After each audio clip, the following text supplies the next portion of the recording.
Boa noite a todos.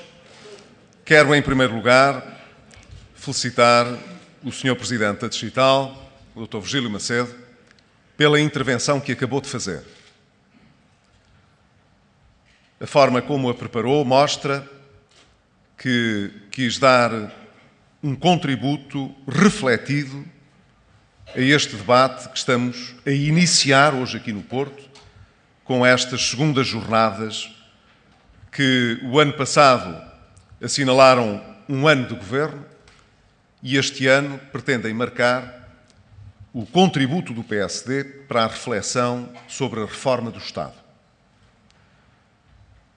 Eu gostei muito do exemplo que deu, bem ilustrativo do que acontece quando a política falha. Porque eu concordo com ele. O mais importante é a política. Porque é o único instrumento verdadeiramente amplo que temos e o mais legítimo numa sociedade democrática para podermos resolver os nossos problemas e prevenir os futuros. Sempre que um debate é dominado pela perspectiva economicista, como ele referiu, pela preocupação económica, portanto, significa que alguma coisa falhou. E só pode ter falhado a política. Se fosse a economia, simplesmente, não teríamos esta restrição na nossa reflexão. Justamente a circunstância que hoje vivemos é profundamente marcada por uma perspectiva política que perdurou durante demasiados anos, que entendia que se podia assumir qualquer destino, não importando as implicações que no médio e no longo prazo essas opções podiam trazer para toda a comunidade. Ainda hoje de manhã, recordei num debate no Parlamento que, se hoje vivemos tempos de grande restrição financeira, isso não aconteceu durante mais de 10 anos. Houve, como o Dr. Virgílio Macedo aqui recordou e muito bem, crédito abundante, a custos bastante baixos, que permitiram que Portugal ficasse, há uns 2 anos atrás, no pior dos mundos. Nem como a Grécia, que tinha um endividamento público muito elevado, mas não tinha endividamento privado, nem como a Irlanda, que acabou, por via do endividamento privado da banca, por ganhar um problema de endividamento público que, no entanto, não tinha tradução no acumular de déficits públicos. E nós ficámos com ambos. Ao fim desse tempo todo, em que houve muito dinheiro, muito crédito e barato, em que se investiu do lado do Estado simples facilitismo nas decisões que foram tomadas, sem pensar no retorno dos investimentos e no caráter reprodutivo, portanto, das decisões que eram tomadas, ficámos com a situação que é conhecida de termos, em termos nacionais, muitas famílias endividadas, muitas empresas endividadas e o Estado endividado.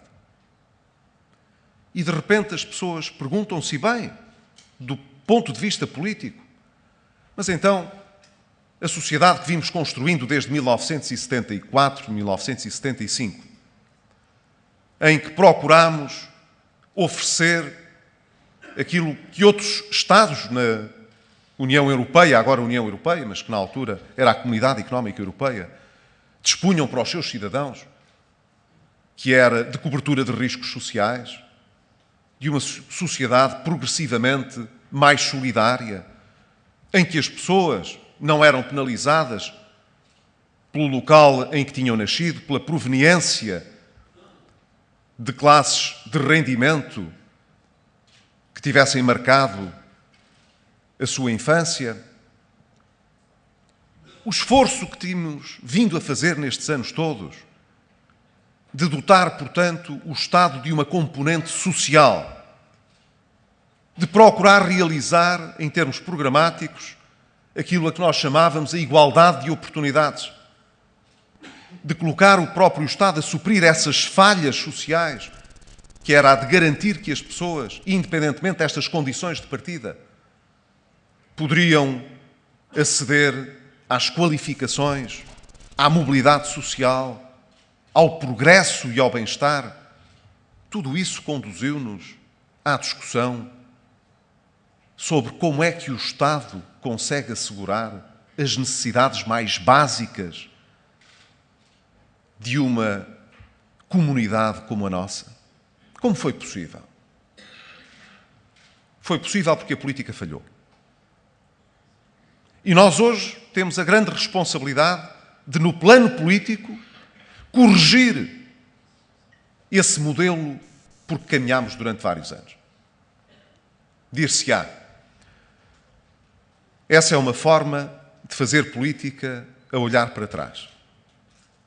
Quem me conhece e me ouviu várias vezes sabe que não é a minha maneira de ser. Não se faz política a olhar para trás. Mas não se constrói o futuro sem se tirar lições do passado.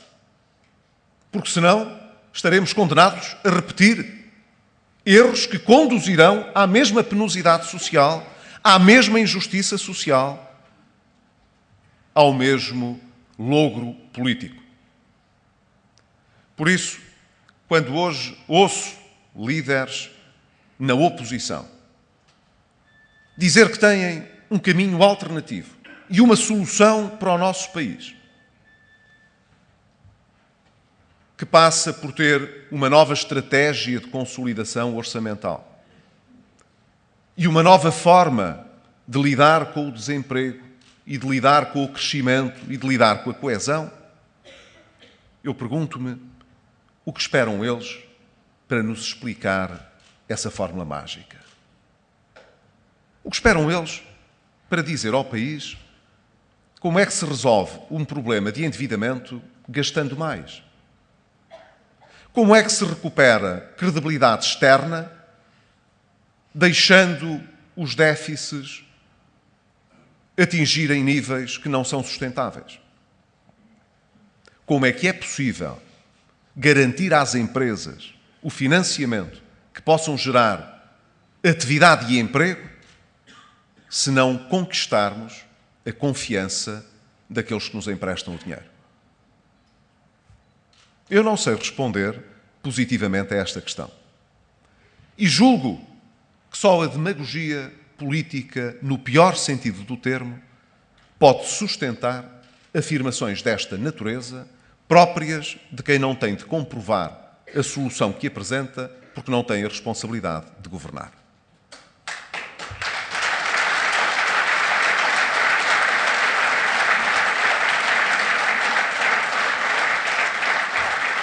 Nós sabemos o que se passou até hoje. Em grande medida, o país acumulou problemas que a política, a um tempo, não teve capacidade para resolver e, a outro tempo, agravou. Os que não teve oportunidade para resolver estão relacionados com a maneira como a sociedade se move e como as nossas empresas podem competir. Isso reflete a ausência de políticas profundas que garantam, de facto, que na qualificação dos recursos humanos nós pudéssemos vencer um hiato muito grande que tínhamos relativamente à maior parte das nações europeias. Eu tenho 48 anos.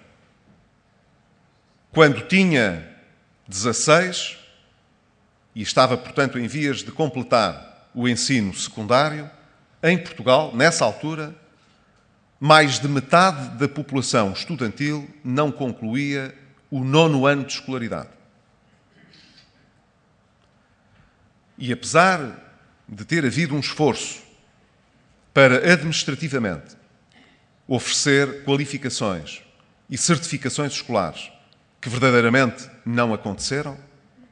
A verdade é que hoje, quem tem a minha idade, mais de metade das pessoas não concluiu o 9º ano de escolaridade. Isto foi há 30 anos atrás.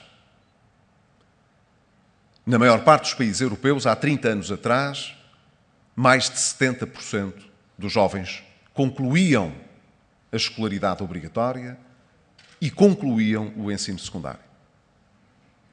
Como é que é possível pensar em empresas competitivas e capazes se os seus próprios recursos têm falta de qualificações?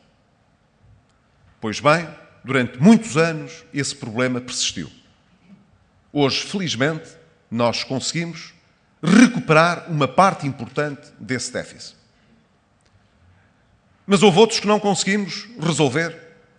Nós olhamos para o funcionamento da justiça e concluímos que, ao fim destes anos todos de vida democrática, a justiça não consegue oferecer uma solução rápida a quem recorre a ela e, portanto, não consegue oferecer uma solução justa.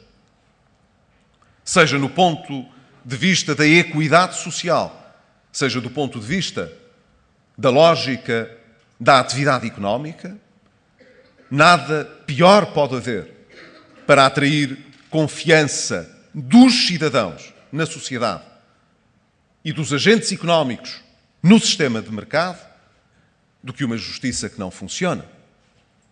Durante muitos anos, esse problema persistiu, nós estamos a trabalhar sobre ele, é a minha convicção que essa é uma parte da reforma do Estado que já iniciámos, não vamos agora começar, já iniciámos, mas que ainda não está concluída.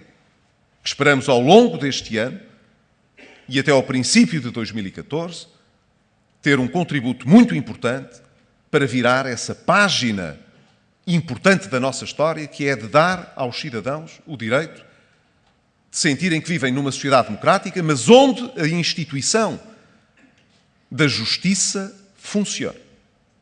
Mas durante anos não foi assim. Houve coisas mais importantes para fazer do que reformar a justiça. Mas houve também aspectos muito importantes relacionados com a própria mobilidade da sociedade e com os fatores de redistribuição da riqueza na sociedade. Durante anos, privilegiámos modelos que convidavam cada português a adquirir uma casa própria. E hoje nós temos, de facto, como modelo predominante, pessoas, agregados familiares, que adquiriram casas, contraindo empréstimos por 25, 30 anos. Em alguns casos, as instituições já se viram obrigadas a prolongar ainda mais estas maturidades para poder assegurar o reembolso dos investimentos. Hoje, as pessoas que pretendem mudar de sítio à procura de uma oportunidade vêem-se com a dificuldade de não conseguir desfazer-se das suas casas para poder migrar em torno de uma nova oportunidade. É assim. Nós hoje, dentro do nosso país, temos dificuldade em nos movermos em ordem às oportunidades que podem surgir. Não é fácil vender a casa nos dias que correm. Quem é que pode suportar os custos de um empréstimo de um lado e de uma renda do outro? Porque não se pensou durante tantos anos nisto? Porque se preferiu criar esta solução em que os bancos criaram carteiras de crédito com esta rigidez, a 30 anos de distância, sem que isso tivesse fornecido às pessoas melhores soluções? E hoje, porque vivemos uma situação de crise económica, as pessoas sentem-se mais atrapalhadas e presas a essas soluções. Nem os bancos conseguem desfazer dessas carteiras de crédito, nem as famílias conseguem desfazer desses compromissos. Hoje eles pesam. Porque é que se convidou toda a gente, entre bancos e famílias, a seguir este modelo? Foi um modelo errado, desequilibrado. Mas, como dizia, ele foi acentuado pelas disparidades na redistribuição do rendimento. Portugal mantém-se, ao fim de todos estes anos, como um dos países na Europa em que as diferenças na forma como o rendimento está distribuído entre as pessoas são mais acentuadas. Somos o segundo país na Europa que, desse ponto de vista, tem uma injustiça na repartição do rendimento maior. E entre as sociedades mais desenvolvidas da OCDE, estamos, como se costuma dizer, na cauda desse grupo. Nós hoje sabemos que temos uma sociedade que, estruturalmente, não tem gerado muitas oportunidades. Que é como quem diz, a economia cresce de forma anémica, apesar dos tempos em que houve muito dinheiro, divergimos da maior parte dos nossos parceiros europeus e, portanto, ficámos relativamente mais pobres. Não geramos, através do nosso sistema económico, oportunidades para todas as pessoas. Pelo contrário, tivemos uma sociedade pouco dinâmica, em que a mobilidade social foi escassa e em que, portanto, uma percentagem muito pequena das pessoas acumularam uma parte significativa da riqueza e depois a larga maioria da população se encontra num limiar muito próximo da pobreza. Mas, num país democrático que conheceu o advento do Estado Social, que, portanto, colocou as gerações de ativos a produzir descontos importantes para que, de um lado dos impostos, do outro lado das contribuições, pudéssemos valer àqueles que no seu tempo não fizeram esses descontos e não obtiveram qualquer vantagem de uma preocupação social do Estado. Depois de fazer essa repartição, a situação muda muito pouco.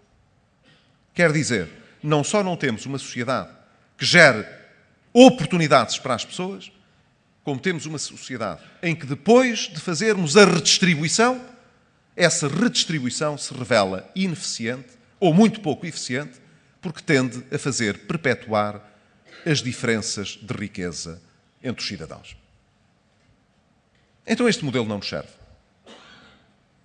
Não nos serve um modelo, em termos económicos, que privilegie o endividamento, que sempre conduzirá a dificuldades de financiamento, a impostos mais elevados, a sacrifícios demasiado pesados. E, portanto, não é um modelo que nós queiramos reproduzir para o futuro, não queremos um modelo de endividamento, mas também não queremos manter um modelo de repartição como hoje temos, que conserva as desigualdades e, apesar do enorme esforço em impostos e em contribuições, não produz, no final, uma diferença sensível para aqueles que se encontram numa situação de pobreza. Sabemos até que muitas das pessoas que se encontra naquele grupo mais vulnerável, que literalmente vive de prestações sociais que o Estado disponibiliza, uma parte significativa dessas pessoas permanece ao longo dos anos na estrita dependência dessas prestações. Quer dizer, em vez de elas existirem para facultar uma oportunidade às pessoas, para corrigir uma injustiça, para lhes dar a possibilidade de sair dessa situação de pobreza, de terem um outro instrumento para progredir por ela própria, é ao contrário. Aquilo que foi erigido durante anos foi um sistema de redistribuição em que as pessoas ficam dependentes, pobremente dependentes, das transferências que o Estado faça. E como o Estado somos todos nós, Isso representa um esforço sério dos contribuintes para perpetuar a pobreza. Dir-me-ão, então, é este o Estado que queremos? É esta a sociedade que queremos construir para os nossos filhos, para o futuro? A responsabilidade política que temos perante os cidadãos, como políticos que somos, não nos obriga a fazer esta reflexão profunda e a tirar conclusões? Com certeza que sim. É isso que temos de fazer hoje. Pergunta-se, bem, mas então, se a situação é assim, porque é que só agora é que se está a falar neste problema? Ora, eu falo neste problema desde que fui eleito presidente do PSD. E muitos dos que aqui estão talvez se recordem de eu ter feito justamente esta observação, este diagnóstico e esta observação política de que temos de mudar o Estado que temos. Nós, em algumas dimensões, já começámos a transformar este estado de coisas. Não vou agora falar do nosso processo de ajustamento, quer porque tenho tido oportunidades para isso, várias, quer porque nesta Assembleia, tenho a certeza, a maior parte tem prestado boa atenção àquilo que tem sido a nossa atividade. Quero apenas concentrar-me neste particular. As alterações que fizemos sobre a estrutura empresarial do Estado. A atenção que dedicamos à reforma dos institutos públicos e de vários outros instrumentos da administração pública, reduzindo o peso administrativo do Estado, que era manifestamente excessivo.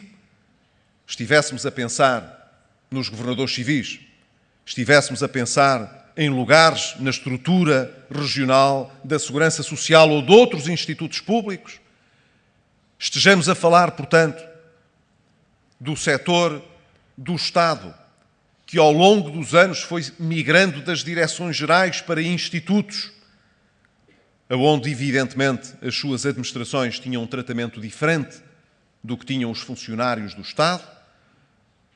Esse trabalho nós já iniciámos. E não há dúvida que demos o exemplo e o mote daquilo que era importante para o futuro. Não obrigar à sujeição fiscal aquilo que o Estado pode fazer com menos recursos, com mais parcimónia, com menos institutos, com menos cargos dirigentes do que era habitual. Dei o exemplo, ainda agora, da Justiça, que já se iniciou. Podia dar o exemplo de reformas de políticas públicas importantes ao nível da educação e da saúde, que já se iniciaram. Mas quando digo que temos agora de fazer um exercício mais completo e mais fundo, quero com isto dizer que estas transformações que iniciamos são apenas o princípio da ambição que temos de construir uma sociedade diferente na sua relação com o Estado. Nós, quando tomámos posse, dizia o Ministro das Finanças de então, o professor Teixeira dos Santos, que nós não iríamos ter tempo para aquecer as cadeiras porque não teríamos tempo para nos sentarmos. E realmente tinha alguma razão. Tomámos posse dia 20 ou 21 de junho e, passado um mês, tínhamos o primeiro exame regular com a Troika.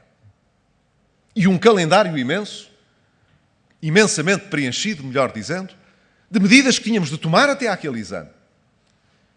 E outro passado 3 meses e outro 3 meses depois.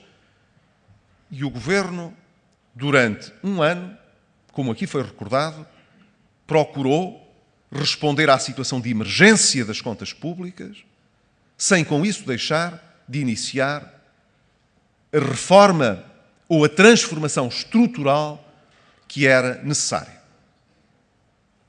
Sabemos que a forma como decorreu o nosso ajustamento ao longo do ano de 2012 mostrou que o ajustamento económico foi mais rápido e mais fundo, mais profundo do que aquele que estava previsto.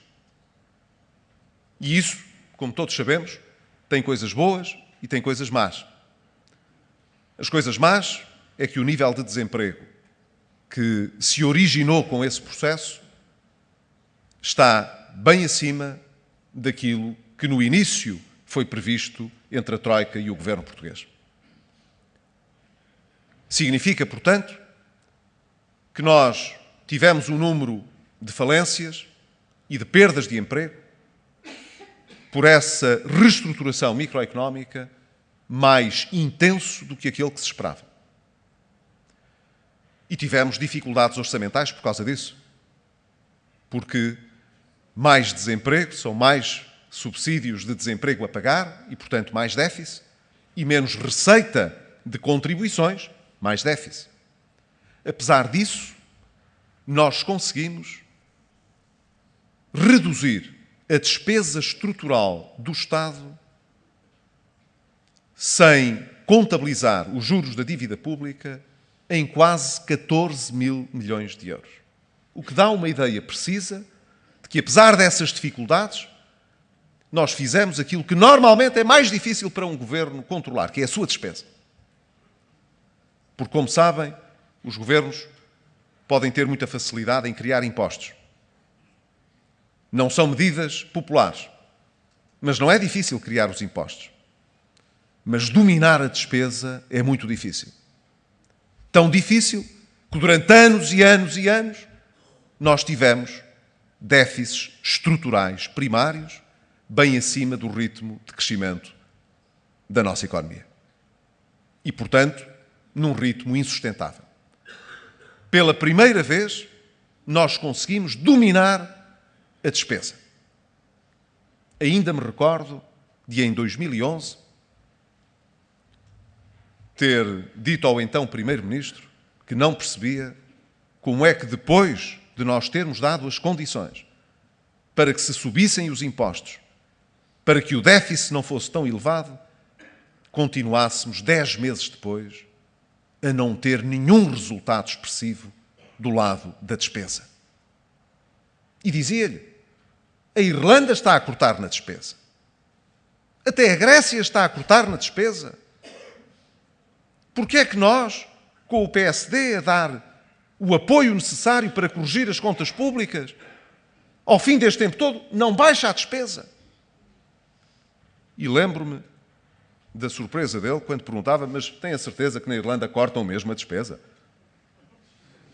Ela não deve subir tão depressa. Não deve crescer a um ritmo tão elevado. Devem estar a travar a despesa, mas ela deve crescer. Era este o entendimento. A despesa pode-se travar no seu crescimento, mas não se consegue dominar. A despesa domina-se quando existe um governo que está compenetrado da necessidade dessa disciplina. E nós provámos. Mas tivemos, objetivamente também, leituras positivas do lado externo do país sobre esse processo de ajustamento. A nossa dívida ao exterior deixou de se acumular. E, portanto, o país, à medida que o tempo foi passando, deixou de ter necessidades de financiamento adicional. Não estamos a endividar-nos, mas por não dominarmos a nossa despesa sobre o exterior. E isso, para o exterior, foi um sinal muito importante. Foi isso que permitiu o começo do regresso da confiança e da credibilidade para Portugal. Este foi o resultado essencial deste período de ajustamento. Podia ele ter decorrido durante mais tempo? É possível que sim. Não foi por ação deliberada do Governo que este processo foi mais intenso. Ele aconteceu assim por múltiplas razões, de que destacaria, provavelmente, a prudência com que aqueles que podiam fazer despesa encararam o futuro. E isso nota-se no consumo de bens duradouros, nos automóveis, nos bens de equipamento para as nossas casas, também na despesa com habitação própria. Aqueles que tinham possibilidades de gastar mais ficaram à espera de ver se o deviam fazer face à incerteza do futuro. E isso trouxe consequências. Houve empresas que não eram competitivas, que se calhar se aguentariam durante mais alguns anos, mais um ano, mais 2 anos, e que acabaram por sucumbir. Mas isso, se não foi controlado pelo Governo, tem hoje uma constatação. Esse processo, em termos naturais, está concluído. É importante que o país tenha essa percepção. Essa seleção sobre as empresas que tinham melhores condições para resistir, para sobreviver, para serem mais competitivas, seja no mercado externo, seja no mercado interno, essa seleção está grandemente feita.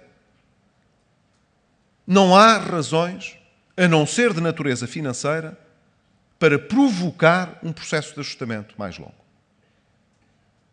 O que nós precisamos agora, portanto, uma vez que esse ajustamento foi feito, é de apostar no regresso do investimento, em ter, portanto, a economia a funcionar com o seu motor, dependente, já sabemos, daquilo que é a procura externa, da nossa capacidade de colocar bens e serviços nas outras economias.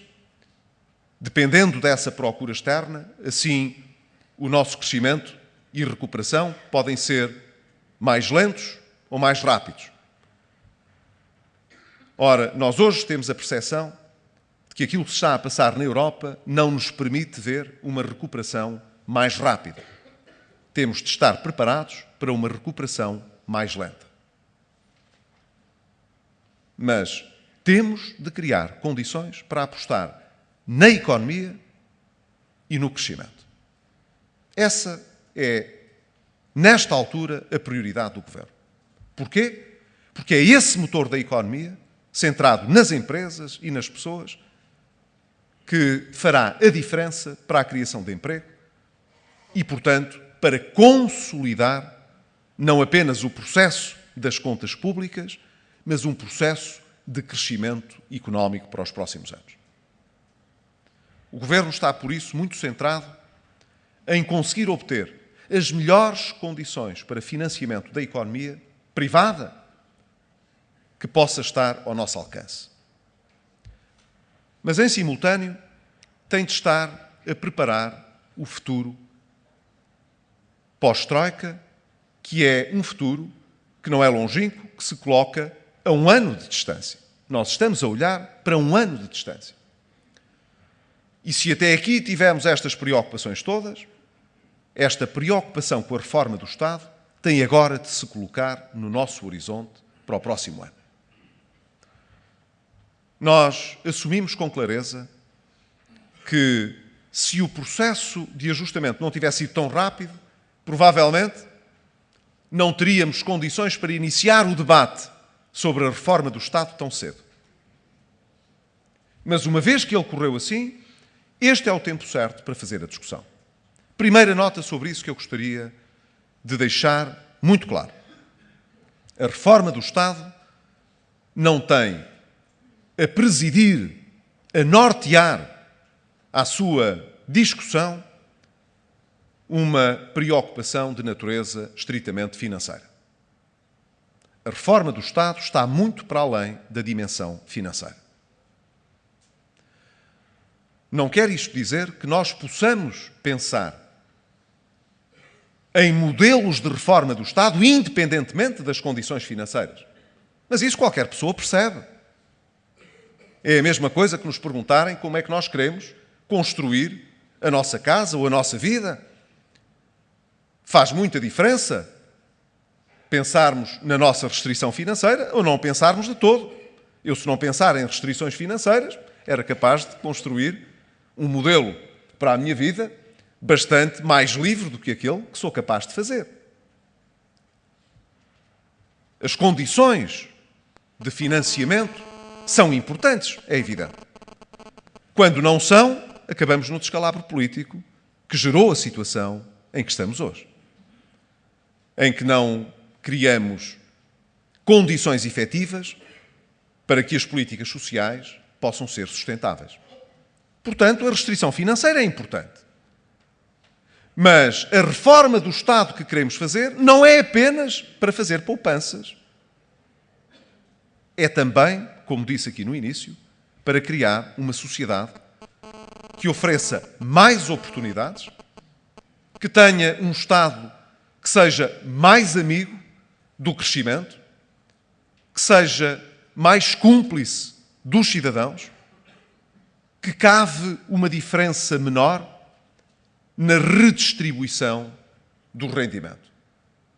Ora, nós sabemos que a situação de que partimos é bastante negativa. E, portanto, todos os partidos, todos os agentes políticos e sociais, e económicos, evidentemente, têm ampla liberdade para, deste ponto de partida tão negativo, nos proporem a sua reflexão sobre este processo de reforma do Estado. Há pelo menos um partido, o Partido Socialista, que tem insistido que não está disponível para fazer o debate sobre a reforma do Estado, porque ele está inquinado por causa do objetivo que o Governo tem de encontrar poupanças permanentes de 4 mil milhões de euros para o futuro. E eu já declarei que essa seria sempre uma responsabilidade que nós não estaríamos a ver o Partido Socialista acolher. A novidade seria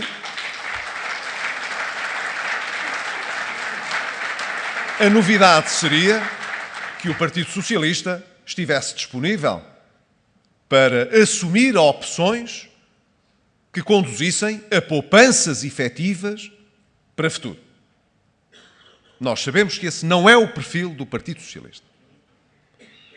Mas, se esse é o problema, que não seja por isso. O Governo assume essa sua cota-parte de responsabilidade naquilo que é a condução das políticas públicas na área orçamental, mas ainda assim diz que a reforma do Estado está para além destas poupanças. Podemos discutir as políticas públicas para o futuro, da área da segurança social à saúde?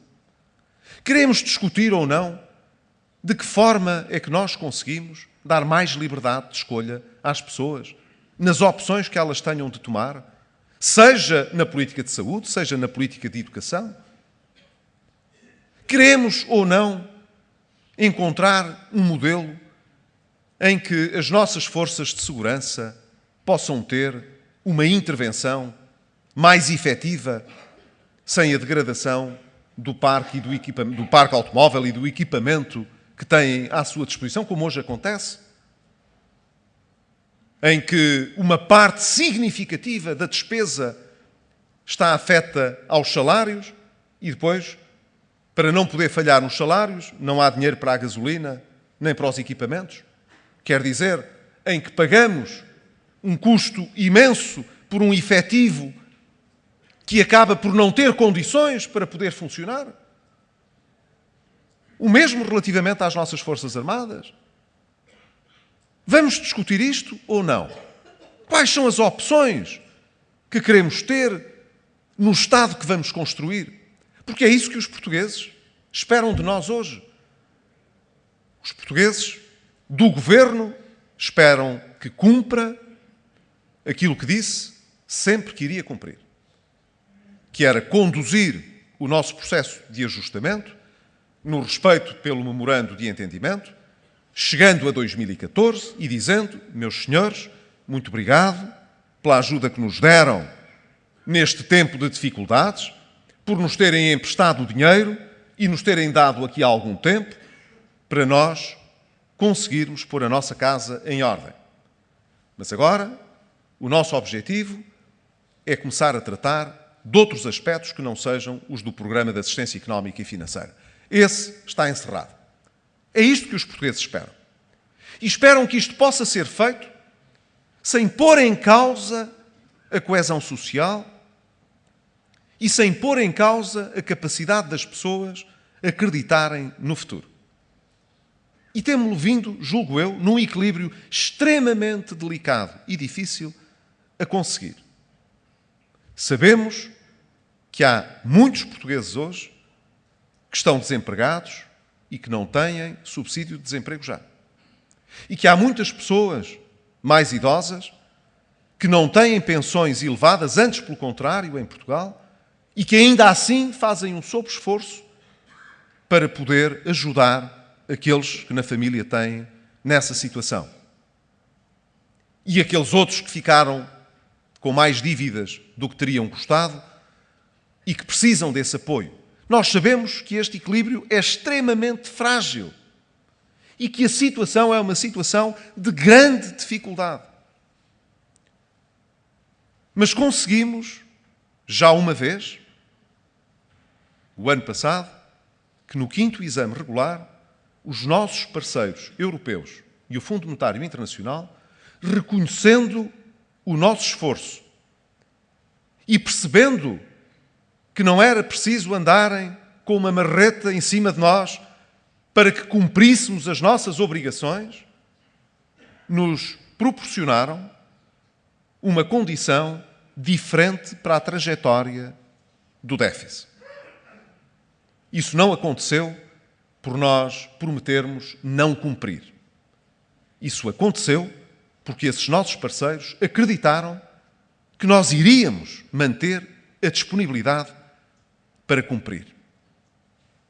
E estamos atentos às condições em que o país está a viver hoje. E tenho a certeza de que não existe ninguém, nem entre os nossos parceiros europeus, ou no Fundo Monetário Internacional, nem no nosso país, que não esteja a olhar com muita atenção para estas condições que se estão a viver.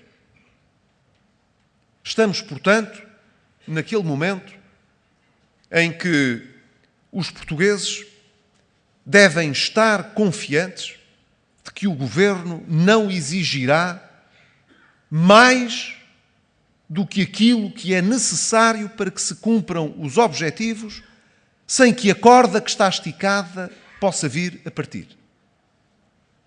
Nós temos essa preocupação. Não serviria de nada para o futuro se essa corda fosse partida. Mas sem a consciência de que se dificuldades novas ocorrerem, precisamos de ter a cumplicidade e o apoio das instituições que nos podem ajudar ao nível europeu, estejam elas no Banco Central Europeu, na Comissão Europeia ou nos outros países europeus ou no Fundo Monetário Internacional, sem a intervenção amiga e solidária destas instituições, nós teremos dificuldades em ultrapassar só por nós esses problemas hoje. Portanto, o melhor caminho que temos é manter o rumo que traçamos até hoje. Prosseguir este caminho que, do ponto de vista do ajustamento microeconómico, está cumprido, completar o processo de reformas estruturais está em largo passo, em vias de estar concluído, e fazer tudo o que está ao nosso alcance, sem preciso andar a correr atrás de ninguém, para que o esforço de redução do nosso déficit, das nossas contas públicas, se possa ir produzindo ao ritmo que é indispensável e, ao mesmo tempo, suportável pelo país. Mas depois, é importante que o país saiba que nós já não estamos só concentrados nessa dimensão, estamos a pensar no dia em que vamos sair desta emergência, porque já estamos a ver esse dia e é preciso então saber como é que conseguimos construir políticas públicas mais justas e, ao mesmo tempo, sustentáveis. Como é que conseguimos redistribuir pela sociedade o rendimento que é gerado e como é que conseguimos criar condições para que mais rendimento seja gerado para o futuro? É disto que trata a reforma do Estado. Ninguém está melhor preparado para fazer esta discussão do que o Partido Social Democrata. Devo dizer. Porque há vários anos que vimos discutindo estes assuntos.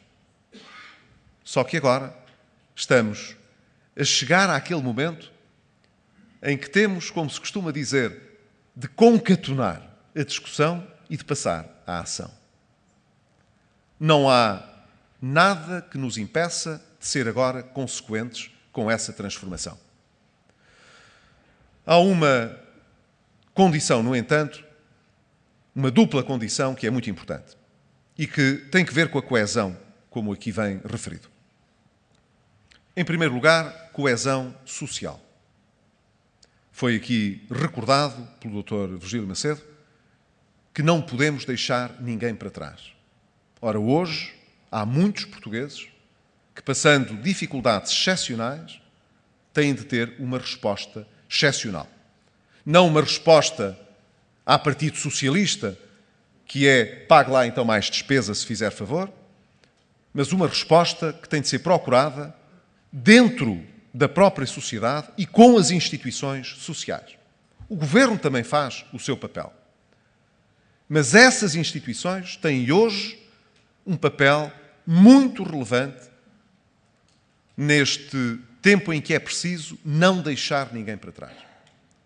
Mas há também o problema da coesão territorial. O país, ao longo de muitos anos, tem-se tornado, apesar dos investimentos, mais assimétrico. As lógicas de desenvolvimento que foram seguidas privilegiaram sempre a concentração ao longo do litoral do país, o que tem criado problemas muito sérios de desertificação do país no interior. Apesar dos investimentos que foram feitos, das autoestradas que existem, das universidades que se construíram, apesar de tudo isso. E, ao mesmo tempo, no litoral, há uma concentração muito grande em torno das áreas metropolitanas. Ao fim de muitos anos de fundos de coesão para desenvolvimento do território e das regiões, nós temos hoje um país mais desigual e menos coeso do que tínhamos. Ora, é muito importante que, sobretudo pensando no orçamento que o Conselho Europeu propôs ao Parlamento Europeu para os próximos 7 anos na União Europeia, nós possamos utilizar de uma forma diversa do que fizemos até hoje aquilo que está nos nossos fundos estruturais destinados à coesão. Julgo que nós demos aqui um mote. Recordo-me da primeira proposta que o Presidente do Conselho Europeu apresentou naquilo a que se chama um cheque suplementar que foi atribuído a Portugal para efeitos de desenvolvimento regional. Foi um cheque de 1.000 milhões de euros. A proposta era que esse dinheiro fosse destinado a Lisboa e desse envelope se retirasse 120 milhões de euros para a Madeira. E nós fizemos uma proposta diversa, a de que a maioria desse envelope estivesse destinado às regiões menos desenvolvidas de Portugal e à região de transição que é o Algarve. E levámos o montante destinado à Madeira, porque sabemos também que a Madeira atravessa hoje uma situação de grande dificuldade económica. E, portanto, devemos ter essa atenção na repartição dos nossos fundos. E o segundo mote é aquele que eu tenho referenciado publicamente. é indispensável que no acordo de parceria que vamos estabelecer com a Comissão Europeia, a grande maioria dos fundos possa estar vocacionada para as empresas. Ora, como sabem, nós, quando olhamos para as empresas, estamos a pensar naquelas que existem hoje e naquelas que se possam vir a constituir. Isto representa uma oportunidade para aqueles que são empreendedores e que querem, em áreas do país com grande tradição do empreendedorismo, seja na área industrial, seja noutras áreas económicas, dizia eu, uma oportunidade muito importante para fazer ressurgir um nível de atividade importante, que possa contribuir, portanto, para o colmatar destas assimetrias que nós fomos gerando ao longo destes anos. São duas observações de caráter prospectivo, positivo, que aqui gostaria de deixar hoje. Para terminar, porque já estou a falar há muito tempo e já estão cansados de me ouvir, dizer apenas que hoje os portugueses sabem que, apesar dos resultados que políticas muito restritivas que vêm sendo desenvolvidas e outras não podíamos desenvolver, têm vindo a gerar, os portugueses sabem que qualquer outro governo que não quisesse voltar a pedir um resgate teria de fazer, assumindo um caminho muito idêntico ao que nós estamos a seguir. Os portugueses hoje sabem isso. Sabem, portanto, que o governo está a fazer aquilo que lhe compete. E acreditam, espero eu, que no fim desse resultado nós possamos ter vencido a emergência e passado a um novo patamar, qualitativamente muito diferente, de construir uma sociedade mais justa para o futuro. E uma sociedade mais justa não se constrói quando não se tem dinheiro e se tem de pedir emprestado tudo aquilo que precisamos para gastar, mas uma sociedade justa não se constrói apenas porque se tem dinheiro. E era esse o ponto que eu aqui queria rematar.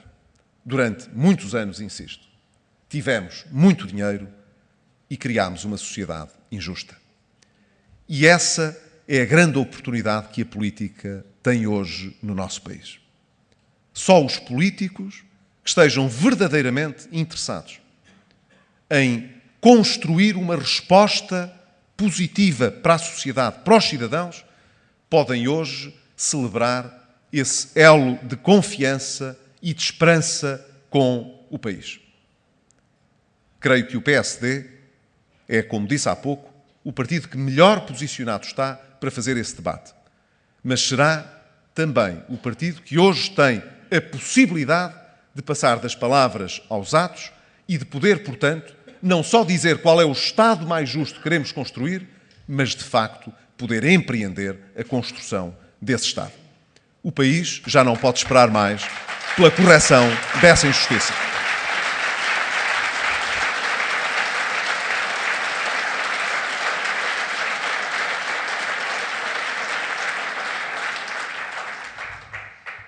Concluo apenas dizendo que o Governo irá apresentar um guião dessa discussão muito proximamente.